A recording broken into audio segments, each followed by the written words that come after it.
Luar biasa seperti inilah cara mekanik Pakistan membuat bus yang sangat mewah. Sebagai salah satu negara mayoritas muslim terbesar di dunia, kualitas sumber daya manusia di negara Pakistan memang sangat luar biasa. Di balik bengkel-bengkel sederhana yang tampak seperti rumah biasa di pinggir jalan, mereka menunjukkan keahlian yang tak bisa dipandang sebelah mata. Bagi kalian yang pernah sekolah permesinan, tentu tahu betapa rumit dan detailnya dunia permesinan mobil. Tapi di tangan para mekanik Pakistan, akal itu seperti tak ada batasnya. Mereka menciptakan solusi dari keterbatasan, menggabungkan ilmu teknik, kreativitas jalanan, dan improvisasi ekstrim. Mereka mampu mereparasi mesin yang sudah rusak parah, bahkan mampu menciptakan kreativitas permesinan dan otomotif terbaru. Meski hanya bermodal peralatan seadanya, tangan-tangan terampil mereka bisa merancang karoseri bus yang sangat keren dan presisi. Dengan kekompakan tim yang solid, setiap komponen rangka mereka las dan satukan hingga menjadi bentuk bus yang keren dan super mewah. Dalam kondisi darurat, mereka juga bisa menciptakan suku cadang alternatif dari bahan bekas. Bahkan mencetak ulang komponen dengan peralatan minim. Skill ini sudah mereka pelajari sejak kecil dari orang tua mereka. Di saat generasi muda lain sibuk scroll medsos dan kecanduan main game, generasi muda Pakistan sudah sibuk belajar ngelas, membuat alat berat, bahkan menciptakan komponen mesin. Kira-kira bisakah skill generasi muda Indonesia seperti generasi muda Pakistan? Paman Pakistan ini menemukan harta karun logam merah yang nilainya tetap dicari. Radiator diangkat, lalu dipotong dengan mesin gergaji duduk. Suara besi terbelah terdengar keras seperti masa lalu yang dipaksa terbuka. Badan radiator kemudian dilukai, sambungan dibuka perlahan menggunakan pisau geser. Alat sederhana yang kerjanya lebih tegas dari keputusan rapat karena setiap lapisan harus dilepas tanpa merusak isi berharganya. Setelah cukup terbuka, radiator dimasukkan ke ruang interogasi besi. Sebuah mesin yang tidak pandai bernegosiasi, tapi sangat ahli menekan sampai isi hatinya keluar. Pipa-pipa tembaganya mulai muncul satu persatu. Tapi tidak semuanya mau keluar dengan sopan. Sebagian harus dipukul-pukul, diyakinkan dengan palu bahwa waktunya berpisah dari rumah lamanya. Satu persatu pipa tembaga akhirnya terlepas.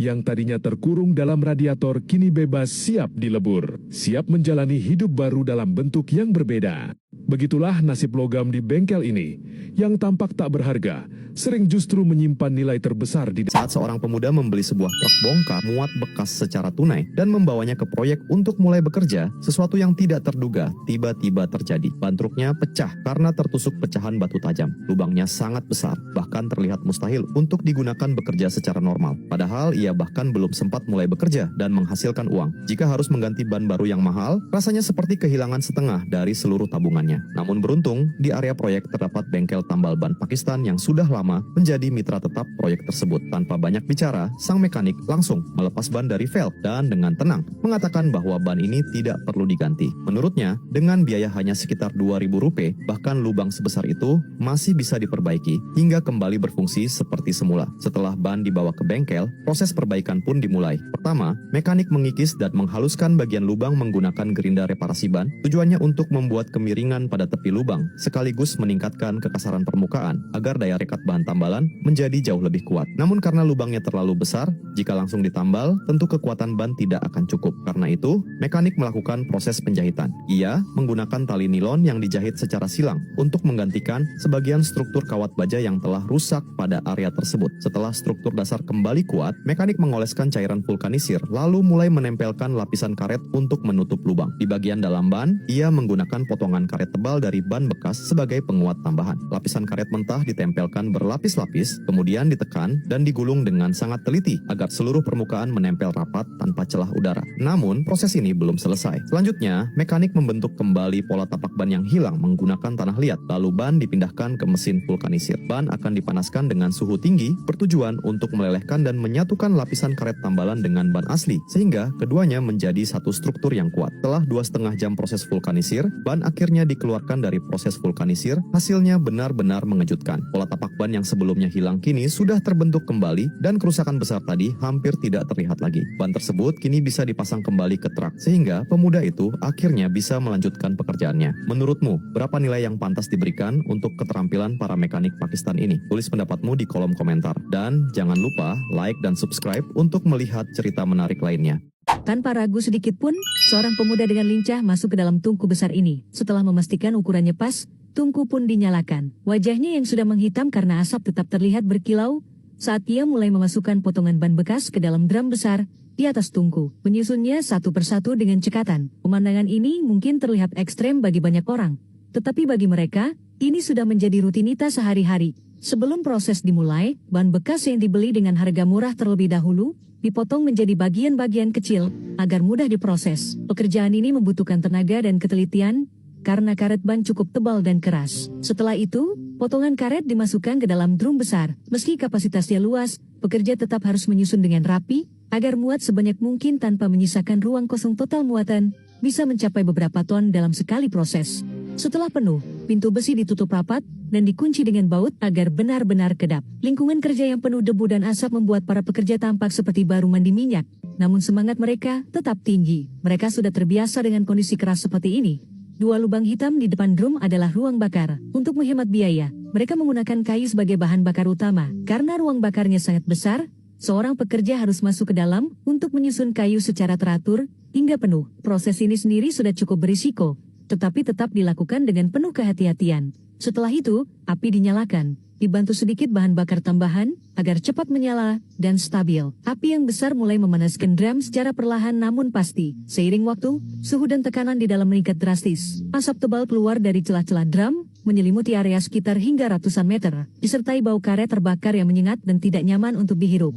Saat drum mulai berputar, karet di dalamnya dipanaskan secara merata dan mengalami proses pemecahan polimer. Dari proses ini, kandungan minyak dalam karet mulai terpisah. Proses ini tidak singkat, biasanya berlangsung sekitar 2 hingga 2,5 hari tanpa henti. Selama itu pula, pekerja harus terus memantau kondisi api dan drum agar tetap stabil.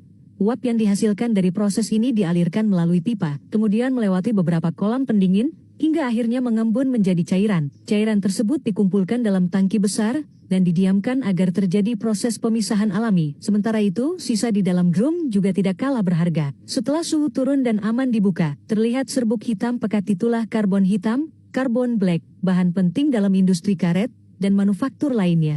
Meski proses pengumpulannya penuh debu tebal dan tanpa perlindungan memadai, para pekerja tetap melakukannya dengan teliti. Setelah itu, sisa terakhir berupa kawat baja dari dalam ban diambil. Karena sudah terlilit dan berat akibat proses pemanasan dan putaran, diperlukan alat seperti katrol untuk menariknya keluar dengan tenaga ekstra. Drum kemudian dibersihkan agar siap digunakan kembali untuk siklus berikutnya. Kini saatnya melihat hasil utama. Cairan yang telah mengendap dan terpisah itu adalah minyak berat. Minyak ini sering digunakan sebagai bahan bakar untuk mesin-mesin lama, termasuk mesin kapal besar dan peralatan industri. Walau kondisi kerja sederhana, penuh risiko, dan jauh dari kata nyaman, hasil yang didapat cukup menggiurkan. Saat katup dibuka dan minyak mulai mengalir, disitulah keuntungan besar mulai terlihat. Setiap hari, kendaraan besar maupun kecil antre untuk mengambil minyak dari tempat ini, menciptakan aliran bisnis yang tidak pernah berhenti. Kenapa para pengumpul barang bekas bisa menghasilkan begitu banyak uang? Material di depan mata ini, yang terlihat seperti tumpukan ponsel lama, dibeli oleh sebuah bengkel kecil di Peshawar dengan harga sekitar 500 gram per setengah kilogram. Padahal, di dalam ponsel lama yang kamu buang begitu saja, sebenarnya terdapat emas. Misalnya, pada bagian konektor baterai, terdapat lapisan emas tipis. Begitu juga dengan bagian berwarna kuning pada motherboard, itu juga merupakan lapisan emas.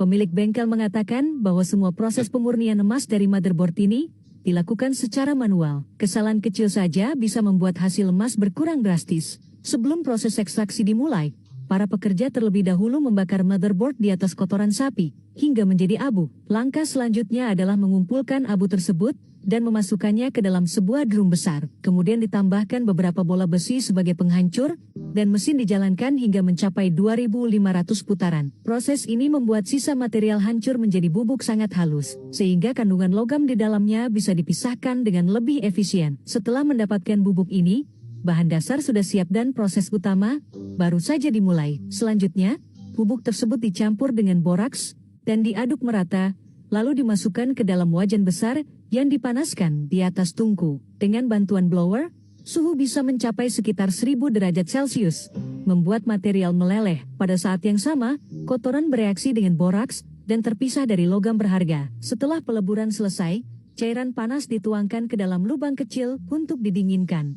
terlihat lapisan hitam di bagian atas, itulah kotoran yang kemudian dibuang. Di bawahnya mulai tampak warna keemasan, namun kemurniannya masih rendah dan belum layak dijual sebagai emas murni. Karena itu, dilakukan proses penting berikutnya. Bahan dimasukkan ke dalam wadah plastik dan ditambahkan larutan asam nitrat untuk pemurnian kedua. Asam nitrat memiliki kemampuan melarutkan logam seperti tembaga, besi, timbal dan seng, tetapi tidak melarutkan emas. Inilah yang membuat emas bisa dipisahkan secara selektif. Setelah reaksi menghasilkan cairan berwarna biru, larutan tersebut disaring menggunakan kertas saring, dan sisa yang tertinggal berupa serbuk hitam adalah emas mentah.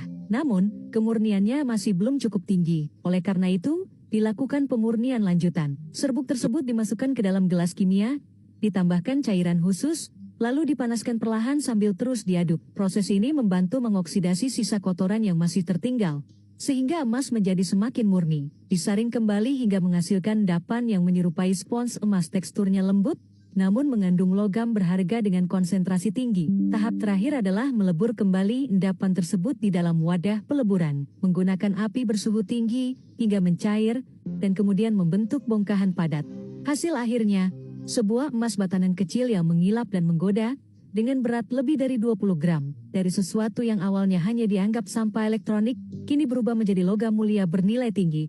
Kalau tidak bisa membeli, maka buat sendiri. Siapa sangka alat ini ternyata dibuat secara manual. Sebuah poros dan 2 hap roda dijadikan sebagai bahan utama. Sang pengrajin menyatukannya hingga membentuk struktur seperti roda sebagai rangka dasar. Kemudian, sesuai jarak antar hap, ia mengebor 2 lubang dengan ukuran yang sama pada potongan balok kayu, lalu menyusunnya satu persatu di atas rangka tersebut. Melalui lubang itu dimasukkan baut, dan dikencangkan hingga semua bagian tersambung rapat, membentuk silinder seperti drum. Dengan bentuk dasar ini, bengkel kecil di Peshawar tersebut berniat membuat alat yang murah, namun praktis bagi masyarakat lokal, karena hasilnya mampu bekerja secara semiotomatis dan memiliki harga terjangkau. Alat ini pun sangat diminati dan membuat usaha mereka berkembang pesat. Langkah berikutnya adalah merapikan bentuk drum dengan memotong bagian kayu yang berlebih agar lebih halus dan simetris. Setelah itu, menggunakan gergaji, dibuat olar-olar tipis yang tersusun rapat di permukaannya. Tahap penting pun dimulai. Batang-batang baja berbentuk bergerigi dimasukkan satu persatu ke dalam setiap alur tersebut, sehingga drum akhirnya memiliki permukaan penuh duri. Setelah bagian ini selesai,